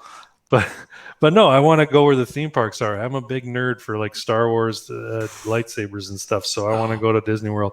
And the gun laws in Florida are pretty lax. So, yeah, but give me 3 months in Arizona, I'll be right in there. Like Razor Fist and I will be barbecuing and drinking beers. probably, Guaranteed. probably, I could see that happening. He'll take you to the gun range. And you and I have to go to the gun range. We're gonna make some Once videos. it opens up again. Post them. Yeah, Yeah. once it opens up again, I'll have you come down this way. We'll go out to the range where I Gun ranges are not essential services. You know what though? I got a buddy way out in Kenora. He's got a lot of land. Does he have a berm set up so he can shoot on his own land? There's no fucking police where he lives. Well, no, I'm just saying, like, you can, if you have big enough property and you can construct a berm, you can set up your land as a legal place to shoot a gun, just for target shooting. If he doesn't mind doing it without, doesn't care, but No. That's what I mean. He doesn't care. If we can convince him or pay him, whatever. Yeah. No, we can go out there and build our own backstops and yeah. We don't need to be unlocked from COVID. Fuck this bullshit. That's something that I didn't do a video. I told you I might want to. Yeah, you said you were going to do a more long form, actual prepared video today. Yeah, You're thinking but about doing one today. The video's deeper. It's got nothing to do with this, and this is a huge topic. Obviously, we've gone about it for God knows what. Is this 2 hours now? Getting up there, yeah. Yeah. We started around a little after 10:30. It's now a quarter after 12. So yeah. This is one of those. If he wants to let us on his property, and we go there, there are no police. So what is freedom? Right? What is being civil? What is that? Like, you can tell us to social distance. And guess what? We can all stand 7 feet apart and fire guns downrange 50 feet. It's true. Because no one is there. And we're smart enough to take care of ourselves. We know what the risks are. We know how to mitigate that risk. Right? So if we all go out there where there are no police and shoot guns together when it might be illegal, because who knows, right? Then we can have a good time all together and stay social distancing, not because the government says you must, but because we're not stupid. And so we don't contaminate each other. Like we were doing it willingly Yeah. before the government said not to. And now suddenly, oh, here's the worst fucking part, Craig. This guy is the most adamant about government fucking power and curbing the spread. Yeah. It just upsets me to no end. And Well, I mean, you're sort of spectrum or area, because I believe that, yeah, like for the government to say, hey, we'd like you all to stay at home and avoid, unnecessary travel and avoid gathering large groups. This will help, this will help slow the spread, and it'll keep our hospitals from becoming overwhelmed and the whole bit. I understand that. I understand that as an ask. I draw the line when they say you must do it. If you don't do it, we're going to enact the full power of the government on you. And I'm like, that's tyranny. And when I try and make that point to people like my friends and my coworkers, they're like, come on, man, it's not tyranny. I'm like, you're still allowed to go outside, they're saying. And I'm like, yeah, in my neighborhood. But I can't go to I can't patronize the stores I want to. It's people who are in those tyranny. stores can't go to work. So how is that not tyranny? Well, they're not locking you in your house. They may as well be. I can't go anywhere. Exactly. Like, guy, it's degrees of the same energy. Yeah. That they believe it's totally okay for the government to do this in this name. And that's the problem, is they seem to want to do it in the name of public health or for a greater good, let's call it. So where's the line? In the name of the greater good... is, look, we're not at the point of China or Italy, but what are we supposed to do? Just wait until we are? Or should we speak out now? So when I came out in support of the protesters, people were calling me, an idiot, and they were idiots and everything like that. I'm like, look, if you don't speak out against it now, you'll get to a point where you can't speak out against it anymore, because your freedoms have been whittled away to the point where you're screwed. You can't do anything. And then what do you want? You want people trying, storming state houses and storming Queen's Park with guns and saying take it back their freedom by force?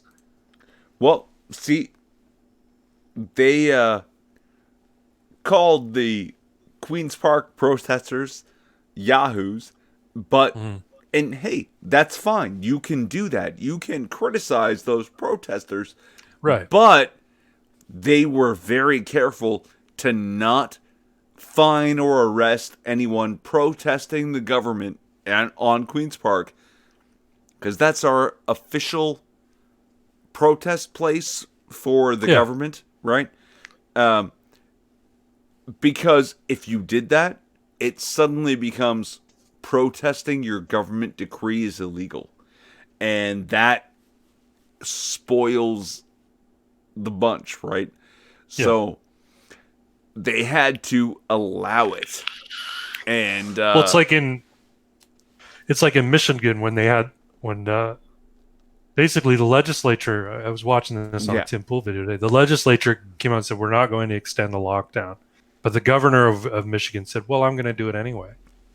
And so people went down to the State House and they protested, and people with guns showed up. Yeah.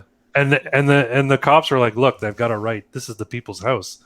They have a right to be here. We're not going to let them go down to the floor with their guns. But if they want to be in the gallery or in the balcony or whatever, they have a right to be here. They have a right to be anywhere in here and protest and air their grievances with their government. That's what this country's founded on. We, the Canadians, don't have that right, actually. Well, just we do. The government doesn't recognize it. Right? We have that right, but the government doesn't recognize it. To tote guns down there while we do it, we don't have that right. Yeah, we do. No, we don't. The right to bear arms for Canadians was written in the Magna Carta, and as far as I know, that.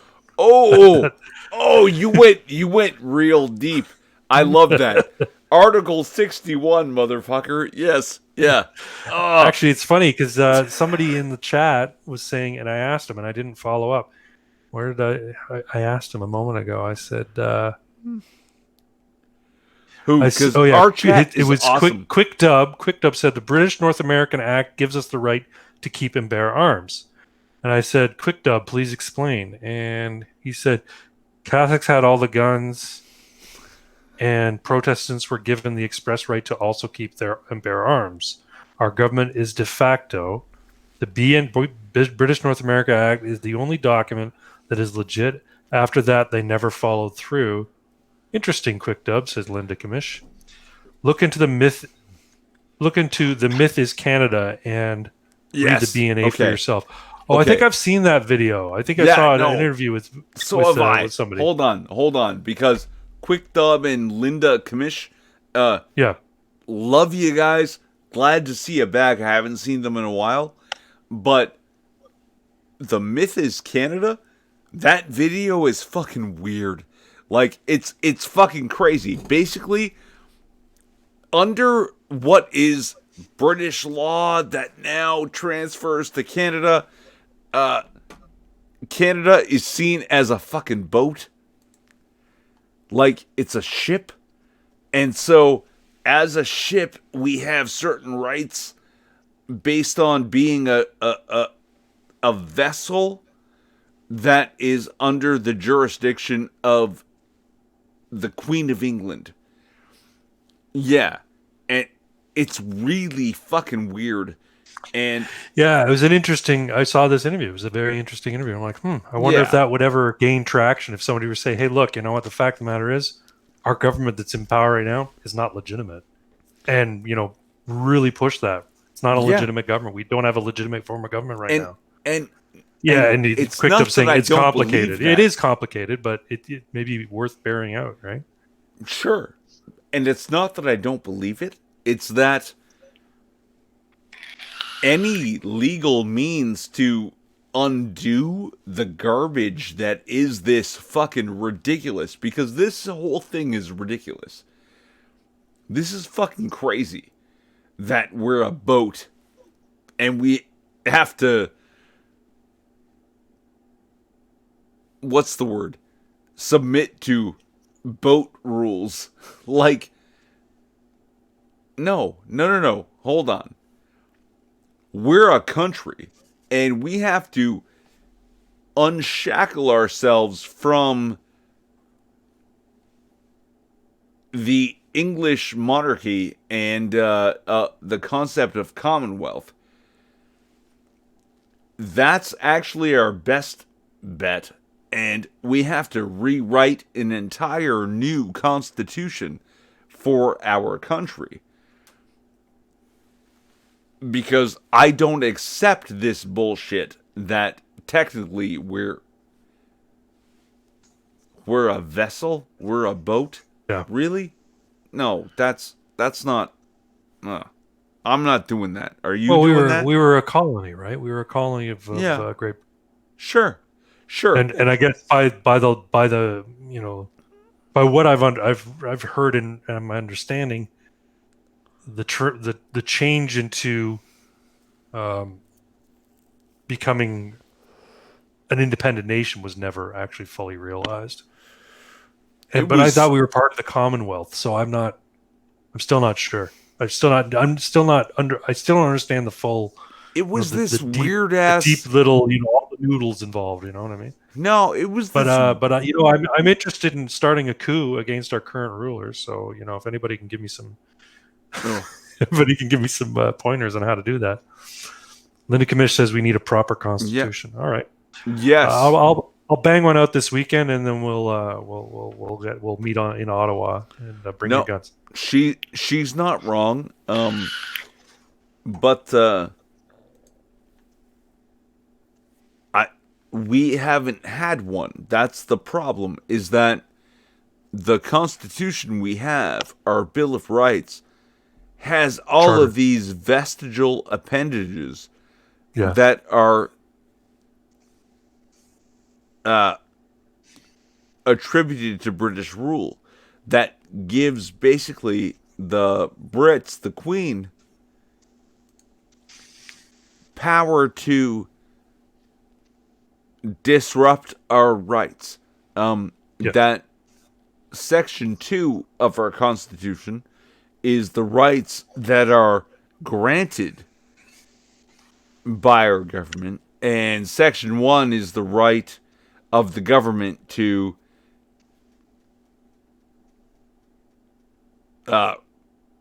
restrict and relinquish those rights.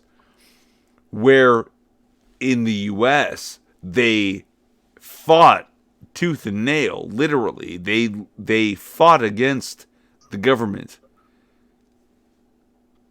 to make their own constitution, and the whole point of their fight was that the government guarantees these rights, regardless of what government thinks.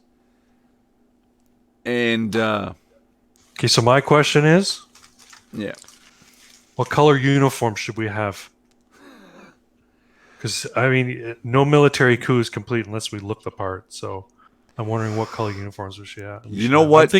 I'm thinking red surge, but, you know, the RCMP might get upset with that. Oh, let me go ahead and murder our own stream.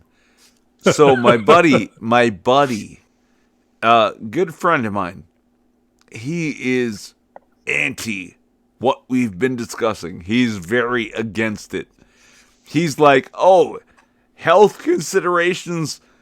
Yeah, no, your rights don't mean anything in the face of this COVID. And, yeah. The problem is... If you think that way, then you don't have rights. You have permissions. Yep. And he thinks that. And here's the problem, Craig, is that most Canadians think it. They think exactly the same way. And that's why we're in the trouble we're in. Because 49% of Canadians think a COVID vaccine should be mandatory. Because 75%, sorry guys, I don't have the sources here, think that the lockdowns are justifiable. Yeah. Well, okay. What? So I mean, But- that's probably an aggregate across the entire country. I'm certain certain areas Maybe. around the country think differently, and certain demographics think differently. But when I have this conversation with my friend, he tells me I'm the enemy You're the enemy. for being pro civil liberty.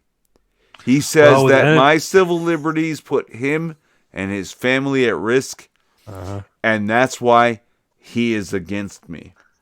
Like, this is a real conversation that people have.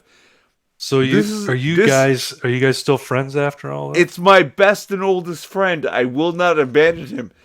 We are Magneto and Professor X, and also we're that gay ass senator in the first movie who said everyone needs to get fucking registered, and I'm Famke Janssen now, right?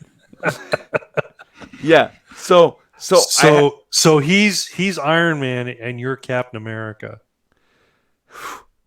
and see, Civil War. Iron Man wasn't wrong, but Iron Man was wrong. No, Cap he was wasn't. right. No, he wasn't wrong, but he did it wrong. And where we run into issues is my buddy doesn't understand. So wait, hold on a second though. Am I to understand then that you in Captain America Civil War, you sided with Iron Man? No, never. God, no. You said Iron Man wasn't wrong. I'm saying Iron Man was wrong. No. Captain America was right. Hold on. I sided with Captain America. And if it came down to it, Irving Twin would release his name necessarily and refuse to accept registration and never sign anything. Good. But my guy was kind of right, and he needed some kind of support. And we would have done better elsewise. But the ends don't justify the means. All we did was fucking fight amongst ourselves and never find a proper answer to this situation. Yo, you said it before. Hydra won. Hydra infiltrated long before, and now we're fighting a fucking dead war. We were outgunned, outmanned, out fucking played. Yep, it's true. Hydra has won. So here's the plan then. Okay, step 1, move to Alberta. Step 2, order uniforms, whether in red serge or navy green. I don't care. Navy blue, army green. I don't care. We need to look the part. Yeah. Step 3, gather all the fellow patriots in Alberta in Western Canada, and then go to Ottawa and stage a military coup. What do you think? No. Step 4, profit. No, no. It won't suit us. You know why? Because that was my point. PPC didn't gain traction. CPC, they're leftist bigots, just like liberals. Well, that's Hydra what I'm won, guy. Here's my point. Political means there has to be a military coup. No, my dude. Hydra won. The military coup is Hydra won. We are outgunned, outmanned, outplayed. And in Canada, we're toast. It's done. It was done 30 years ago, man. And now here we are trying to be like, oh, my civil liberties. And 68% of Canadians are like, you have to get this fucking vaccine. No, we lost. We lost a long time ago, dude. That's why I was asking about refugee status in the US, because we're done. Canada is done. The whole country, no. Sorry, Faith. Sorry, Derek. Sorry. Oh, you want to make fucking money? You want to be, oh, we're so pretty and we can do what's the word? News and broadcasts? No, you can't. You're over. The whole thing is done. Canada as a concept, it's done. It was done before we ever got here. I wish it wasn't. We had a good thing one day, but we're lost now. I don't know that we can come back. Well, not politically, maybe. That's why we need a military coup. Oh, okay. As long as what's the phrase from Andrew Jackson? The tree of liberty from time to time needs to be refreshed with the blood of patriots and tyrants. So, with my friend who is sometimes authoritarian and sometimes troll, I told him, what you're telling me is, if we don't go full Canadian IRA, we can't do it. Well, I mean, I don't want to go IRA. I'm thinking more Augusto Pinochet military coup, but we won't be a legitimate military force. That's why we need the uniforms. We need to set up a militia. You know what? As far as I'm concerned, really kick-ass uniforms. Like maybe we should get Hugo Boss to design them. But I'm staying away from black and iron crosses. I'm thinking, Maple Leafs and and beavers. See, and deeper Canadian citizens, they begged for it. They cheered. the fucking collapse of democracy. And maybe they have to go. And yeah, Speaking of which, maybe we should go. It's coming on 2 hours now. Yep. And so yeah, maybe the PPC as a political party won't do it, but maybe there's a Canadian IRA that will do it. I'm too drunk and stupid, so guys, don't take this as a threat or condoning. But but I wouldn't be mad. Linda Commission saying, "Why out west? Well, we're here with you," and I'm like, "No, I get it, but the problem is Ontarians are never going to vote anything but liberal and maybe conservative, but more likely it's going to be liberal at this point." So the only province where I think they might actually put up a political fight and might actually be on board would be out west. If you can promise them, separation, the people who want to separate, which is becoming more and more all the time, then yeah, I think it might be the place from which to launch the revolution. Yeah, and they are the deep proper civil liberty minded people.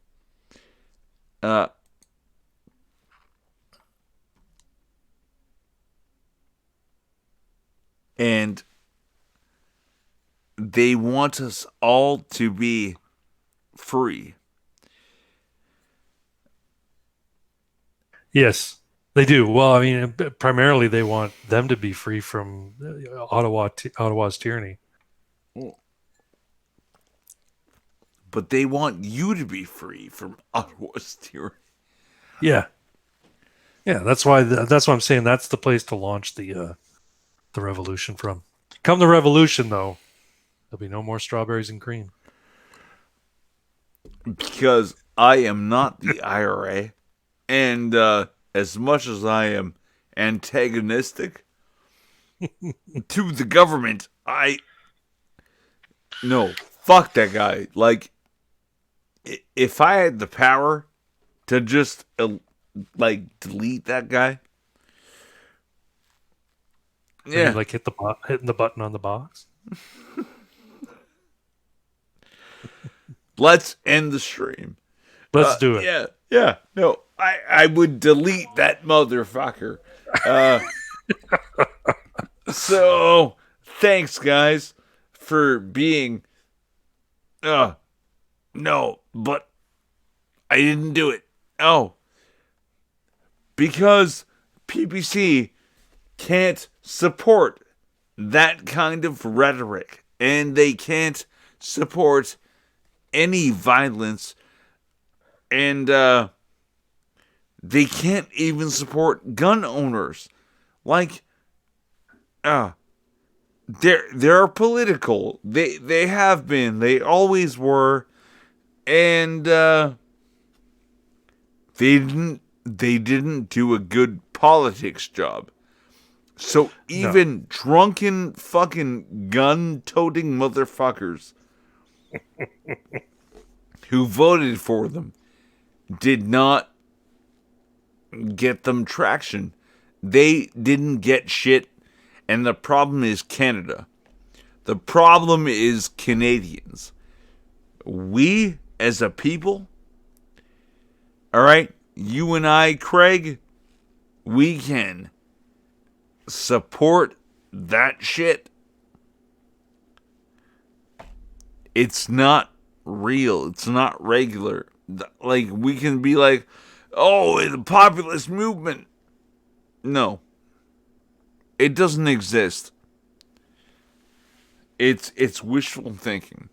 These guys, these little bitches are they're not different from Chinese worker drones. And now here So we are. We should divide the country Yeah.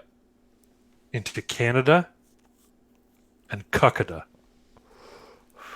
If only. So all the people who want to, be ruled by the Liberals, they can live in Cuckada, and the rest of us will be in Canada.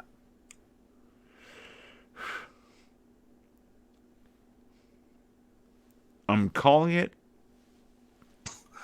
Let me shill my channel one more time. Yes. Go for it. All right. So my name is Craig Bragg. I routinely collaborate here with the ineffable Irving Twin on his channel. Sometimes he comes onto my channel. But I would encourage you all to check out my channel. I got a huge back catalog there. Essentially, what I do is I get in my car for the most part, and I rant about things. So now let me see if I can get my link to my channel. 1 sec here. Post it in the chat. Yeah, I think I can. Hold on a moment.